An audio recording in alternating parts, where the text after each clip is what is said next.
Thank you. Okay.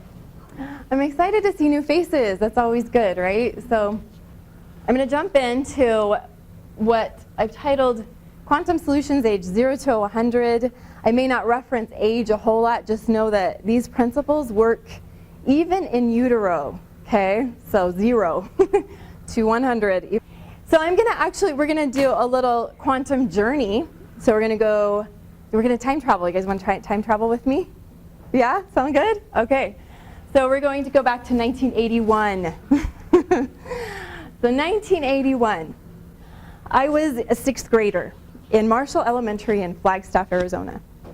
And I had a school psychologist who was an interesting, I really admired him. The school psychologist was very involved. In Arizona, they have a little different setup than Utah. So he would come into our classroom and he did character education. And so he came into our classroom one day and he had this little program, and he was kind of checking our values and our, where we were at. And so he had two sides. We had the classroom set up in 2 sides. So I was on one side, we'll call that side A. Another side of the class, we actually faced them, was side B.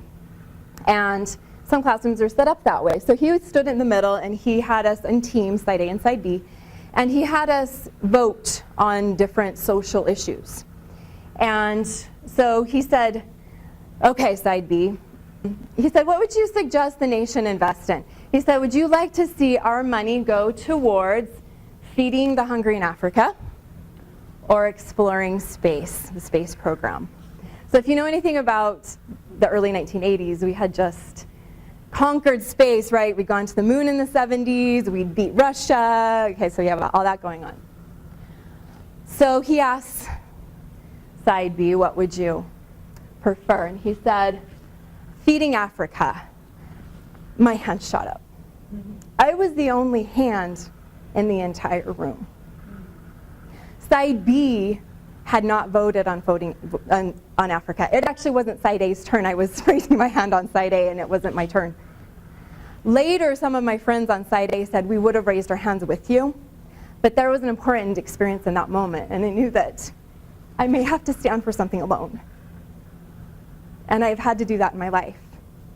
So I didn't exactly feel good about that. It was one of the most embarrassing moments of my life. And so for several decades, I maybe resisted that impulse to take care of others, to have compassion on those who didn't have the power to do what they needed to for themselves. And so I was not necessarily in balance or in integrity with who I was. And so I entered into some interesting journeys. Some of those involved addiction, some of those involved going out on the edge of everything and falling off the cliff. And I write a book about that, actually, in my spare time writing. So there's a lot of metaphor, I think, in that. And I fell off, and I found my way back through a spiritual experience, and then had to figure out what I was going to do, like what my purpose here was. So eventually, I became a substance abuse counselor. I did that for a good decade. And then I was ready to get a master's degree. And I chose to go into, guess what? School of psychology. So that school psychologist, way back in my childhood, was kind of a presence with me.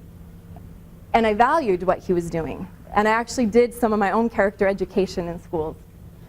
But at the end of my Plan B dissertation, I used this slide. It was a little different probably, but same basic idea. So here it is. This is the conclusion to my master's defense. 2004. So we just time traveled. 2004 now. While walking along a beach, an old man saw a young boy in the distance, picking something up and throwing it into the ocean. He came closer and asked, "May I ask what it is that you're doing?" The boy replied, "The sun is up and the tide is going out. If I don't throw them in, they'll die." "But son, do you not realize that there are miles and miles of beach and there are starfish all along every mile? You can't possibly make a difference." The young man looked at the starfish in his hand and then threw it safely into the waves, and said, it makes a difference to this one. And so that's the individual approach.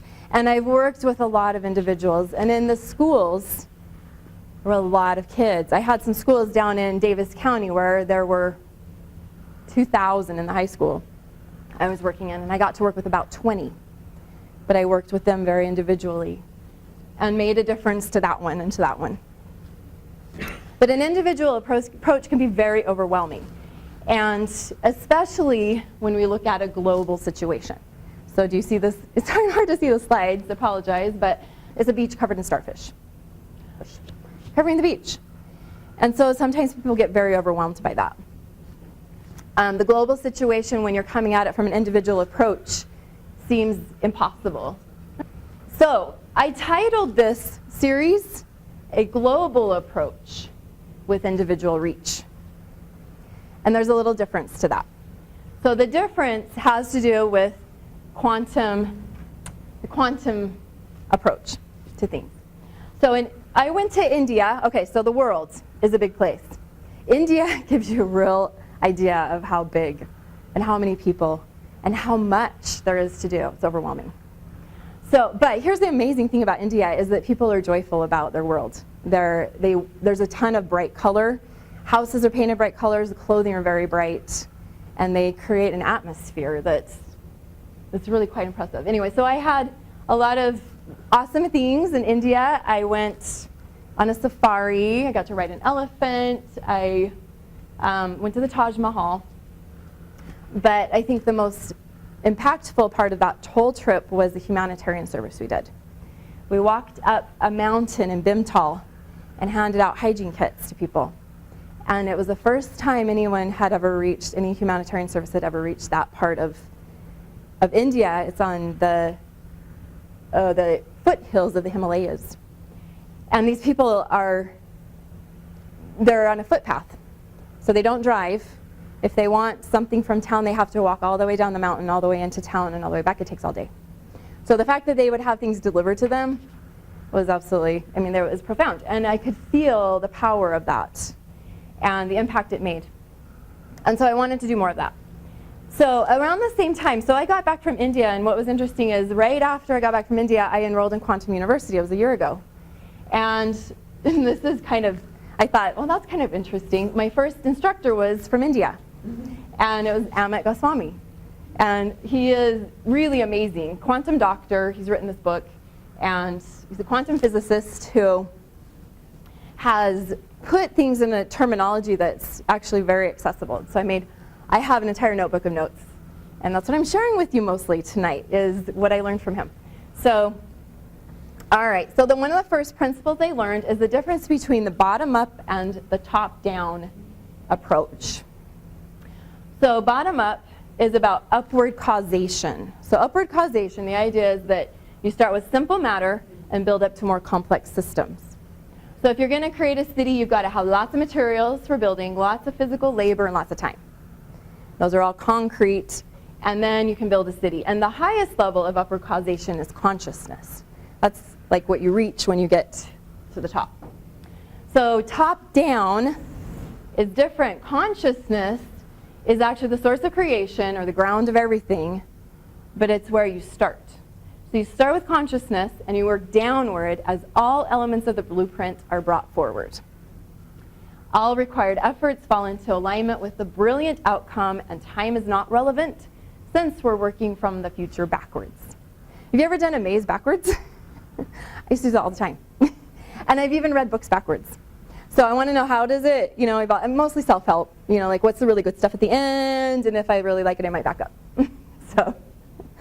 So I do that. And so I'm sure at some level I had to start with the end in mind in my life, and it all comes together full circle. I'll explain how I use this. So the other thing that happened in May, May a year ago was pretty important, and I think there's something to this anniversary, so that's kind of cool, is that I started getting connected to Grassroots Children's Foundation, which is an orphanage in Kampala, Uganda. And they reached out to me, and I didn't really respond until after I went to India. And then I come back from India, And I started donating $15 a month to this orphanage. And it just helps. $15 a month will give one meal to one child a day for the whole month. So it makes a difference. So, you know, the individual is reached. And so I started doing that, and I also started doing quantum entrainment in group settings. So quantum entrainment is a type of meditation that works with the 0-point field. So you can also call it zero meditation. So the 0-point field is, you know, this is Kurt Vonnegut. Everything is nothing and with a twist. So you take the nothing and it's everything. And so I liked that. That was symbolic. But zero also by itself is complete because it's, you know, that's the full circle. And then meditation as a tool, I'd learned, I studied from Nityashanti, who was a former Buddhist monk. And I actually did private consultations with him. It was amazing, and then really went into meditation. So I liked the combination. In fact, it was at, I did a retreat for him at Bear Lake, and I can't remember the year, it might have been 2014. And he, the thing that I actually got out of it, I loved what he taught, but someone was there who had practiced quantum entrainment, and it's actually a tool for healing. And I went into an allergic reaction, which was a thing that I was processing, whatever. It was an interesting phase. And, but I would have these severe allergic reactions. And so I started to go into one and just thought, I'm going to be out for the count for a while. But a woman came next to me, put her hand on my leg, and, well, I said, can I support you? You know, I could tell something's wrong. And she said, I'm just going to put my hand on your leg. Is that okay? Sure. As I'm like, and I'm feeling, you know, my head feels like it's going to explode. My fingers are tingling. I'm going to anaphylactic shock, basically. I took a Benadryl, but it usually takes a while. And I could feel my heart rate going up. So she puts her hand on my leg, and I feel my heart rate going down, and the intensity going down, and my head decompressing. It was miraculous.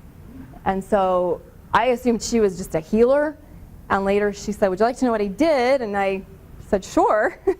And she explained she used quantum entrainment. So it's based on I don't have that up here, but it's based on the work of Frank Kinslow, who is a MD out of Europe somewhere.